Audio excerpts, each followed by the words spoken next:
It's not about the stats, so don't bring up the stats. It's definitely not about preseason games or this preseason game that was played yesterday. It's always been Mitch Trubisky's job to lose. He didn't lose it, and now he very clearly has got it. Good morning to you. Good Monday morning. I'm Dejan Kovacevic of DK Pittsburgh Sports. This is Daily Shot of Steelers. Comes your way bright and early every weekday. If you're into hockey and or baseball, I also offer daily shots of Penguins and Pirates. Steelers 19, Lions 9. The outcome means about as much as all preseason outcomes, but the ultimate outcome of this, and I don't just mean the game, but the entire thing, OTAs, minicamp, training camp, Latrobe, Southside, and these exhibitions, was who was going to be the quarterback. But it had been ordained. That's why from the very first time Trubisky showed up in Pittsburgh and all of the quarterbacks were under one roof, he always took all the first sets of snaps. He was always the first team guy. He started every preseason game. They could not have made this clearer, meaning Mike Tomlin and his entire offensive staff. They wanted Trubisky to be the guy to enter the season. Now, where does it go from there? That's where it becomes at least a little bit interesting. And that, in turn, is where it'll be, I think, fascinating to hear Tomlin's next words on this subject, because he's going to have to find a way not only to express the strongest possible confidence in Trubisky, but also to make sure that he's not burying Kenny Pickett. As it was, this was all Tomlin had to say on the matter after the game yesterday. I might, but you guys not going to have it today. Again, like I told you guys the other week, man, we're not going to make knee-jerk reactions and statements following the performance. We'll go through our proper professional procedure. We'll evaluate the game. We'll meet with our front office people. We'll have discussions. We'll talk internally. We'll talk external possibilities. We'll go through our normal procedure this time of year, and we'll disclose it to you at our leisure, to be quite honest with you. He knows. Of course he knows. He's not even hiding it at this point. He's known all along. And I think the Trubisky part of this is going to be easy for him not only to explain, but also to justify. He's going to say, fifth-year NFL guy. He's equipped to go into stadiums, one of his favorite terms. He's better set up to face the kind of challenges that the Steelers have early on in the schedule with the Cincinnati Bengals and the New England Patriots. He, of course, won't mention any additional teams because that would be looking past your next opponent, but it'll be like that conceptually. Do you follow me here? It's going to be that Mitch was the right guy at the right time for this team. But I'll say it again. What will he say about the other guy? It's the perfect time to advance your career and invest in yourself. Point Park University has lowered tuition on many master's degrees. Pay the same low master's price for courses online or on their gorgeous downtown Pittsburgh campus. Whatever works best for you. Choose from more than 30 Point Park master's and doctoral degrees. Save thousands of dollars with Point Park's reduced master's tuition. Visit pointpark.edu/graduate. All concerned, by the way, have been terrific with this whole process. That means Trubisky, Pickett, and Mason Rudolph, who, by the way, is as gone gets. When you're reduced to the final 3 minutes of a preseason game and mopping up, you're going to get traded. And that class and that professional conduct continued after this game. Here was Trubisky on how this has all gone down. I feel confident with where I'm at. And in our overall developing as an offense. So I feel confident, and I'm excited to see where we go from here. And here, too, was Pickett. Just the continuity. I mean, you want to have as much time together as you possibly can. Obviously, I'm pretty new here. A lot of the guys are new, so we don't have that time. We're throwing a lot of routes on air, and where I was at, earlier in the preseason, where now I wasn't getting as much reps. So you always just want more reps. So that's the key. The game experience I got in preseason was awesome, but just more time playing together is all you want. See, and this is part of the juggling act that Tomlin's going to have to do, even though he won't allow for one split second for anyone to believe that he's got more than one quarterback in mind. But he has to. He absolutely has to. Say what you want about Trubisky's evolution since he left Chicago, or even to an extent, the evolution while he was still there. But the fact remains that things didn't go all that great with the Bears, and however awesome your experience might have been in Buffalo, it was as a 100% backup to Josh Allen. No one can know how this is going to play out.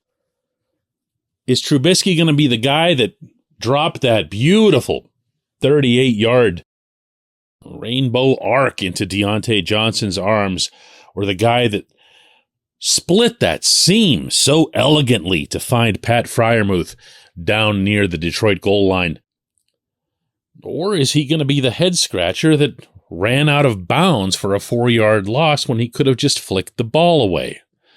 We don't know that. We can't know that. And the truth is, not much really that we see in camp settings or preseason settings can prepare us for that. And that goes double when being forced to perform behind that offensive line.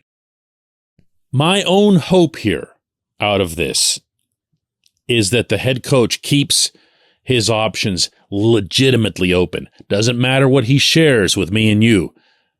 Matters what he's thinking. And if he's got even somewhere in the back of his mind, hey, I've always got this card over here I can play. This card, by the way, represents our future. That's a pretty prudent thought process. When we come back, J1Q.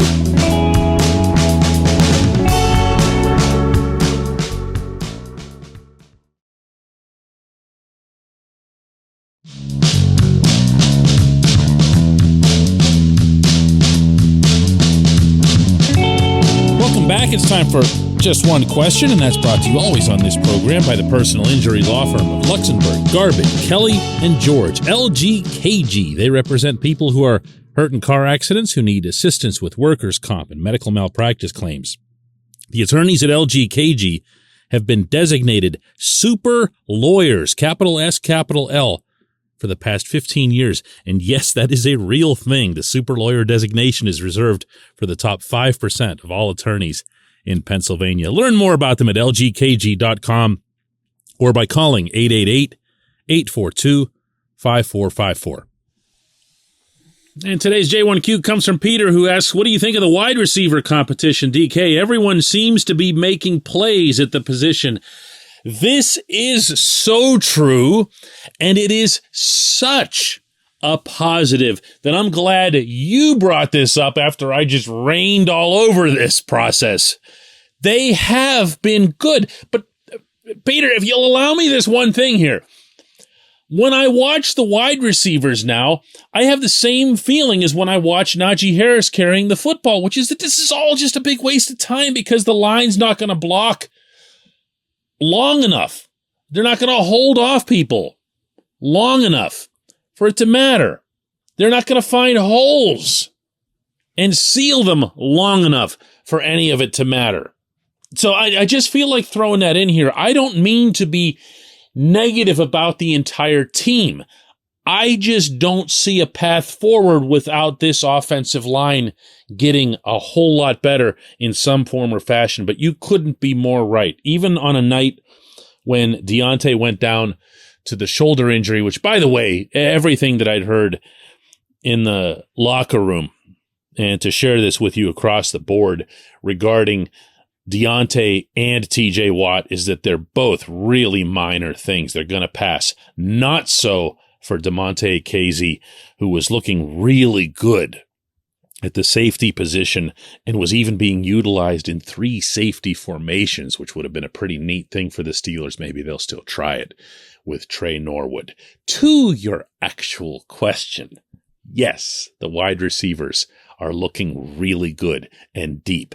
When you see Miles Boykin come onto the field on a 2nd and 1, bring the big-bodied guy on, and he lines up on the right side, fresh off the sideline, you're pretty much advertising what you're going to do. But if you've got the big-bodied guy and he runs his route properly and he makes sure to muscle off the defender, you've got yourself a first down.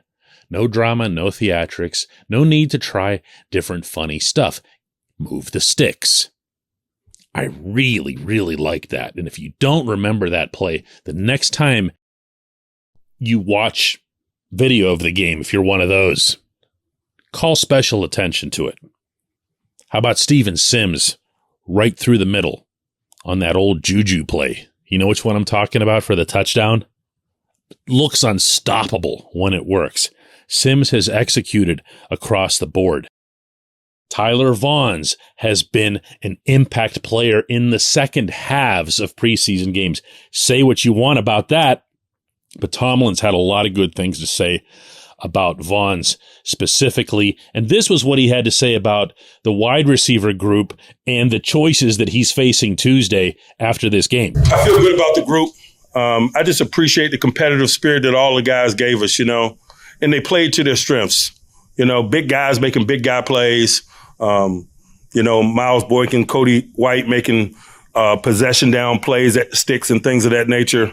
The skedaddlers, running around the perimeter. I just thought that guys gave themselves an opportunity because they played to their skill set and their strength, and that's what you want. They're making our decisions difficult, and when you're in my position, you got to respect and appreciate that. I don't envy him, but at the same time, I also, know that they're going to have players that they can sneak through to the practice squad. Vaughns might be the guy that you're looking to in that capacity more than anyone else. And then you also have to be mindful of the fact that Calvin Austin still hasn't gotten onto the field, and that's a real problem. A speedster with a foot injury might need to be shut down for a while.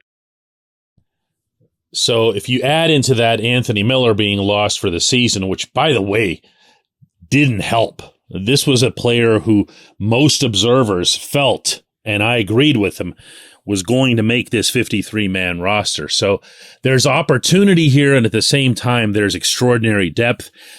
But I'm also here to remind you that trades are still legal in the NFL. And if you have so much at one position and so little at another, that might be worth bringing up to one of the other 31 general managers in the league if you're Omar Khan. I appreciate the question. I appreciate everyone listening to Daily Shot of Steelers. We'll do another one of these tomorrow.